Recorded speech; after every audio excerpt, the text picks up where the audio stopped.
আধুনিক যুগের অনেকেই খাওয়া তো দূরের কথা চিনেই না যে এটা কি। এটা যে আমাদের গ্রাম বাংলার খুবই পরিচিত একটা ফল, এটা শুনলেও হয়তো এখন হা হয়ে যাবে। বলেন তো এটা দেখা মাত্র কে, কে চিনতে পেরেছেন? যারা চিনতে পেরেছেন বোঝা যাবে যে আপনারা শৈশবে খুব সুন্দর একটি সময় কাটিয়েছেন।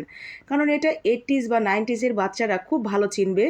আর এই জিনিসটা গ্রামের প্রায় প্রত্যেকটা বাচ্চাদের একদম মুখস্থ। ইভেন গ্রামের বাচ্চারা এটা গাছে উঠে পেড়ে তারপরে খায়। আমিও কিন্তু সেটাই করেছি ছোটবেলায়। এই ফলটা হলো দেশি গাব ফল। এই গাবটাকে আমাদের মানিকগঞ্জের ভাষায় বলে পেতি গাব। আর একটা গাব রয়েছে যেটা দেখতে অনেকটা বড় এবং লাল বর্ণের হয় পাকার পরে, সেইটাকে বলে বিলাতি গাব।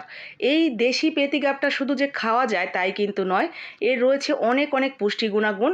আর খুবই দরকারি একটা কাজ করে গ্রামের মা চাচিরা বা বড় বয়োজ্যেষ্ঠ যারা থাকে তারা, যারা মাছ ধরার জাল দিয়ে মাছ ধরে সেই জালকে পাকাপোক্ত করার জন্য বা যাতে পানিতে একদম পচে না যায়, পচন থেকে রোধ করার জন্য এই কাঁচা পেতি গাব যখন সবুজ থাকে সেটাকে ঢেকে দিয়ে কুটে অথবা ছেঁচে পানির মধ্যে ভিজিয়ে রেখে যে আঠালো কষটা বের হয় সেই কষের মধ্যে জালটাকে ভিজিয়ে শুকিয়ে নিলে সেটা অনেক মজবুত হয় এবং সুন্দর একটা কালার হয়, যেটা খুব সহজে পচে যায় না পানিতে দিলে।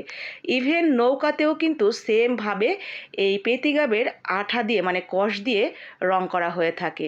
তো এই গাবটাকে আপনি কখনো দেখেছেন বা খেয়েছেন? অভিজ্ঞতা থাকলে অবশ্যই জানাবেন কিন্তু।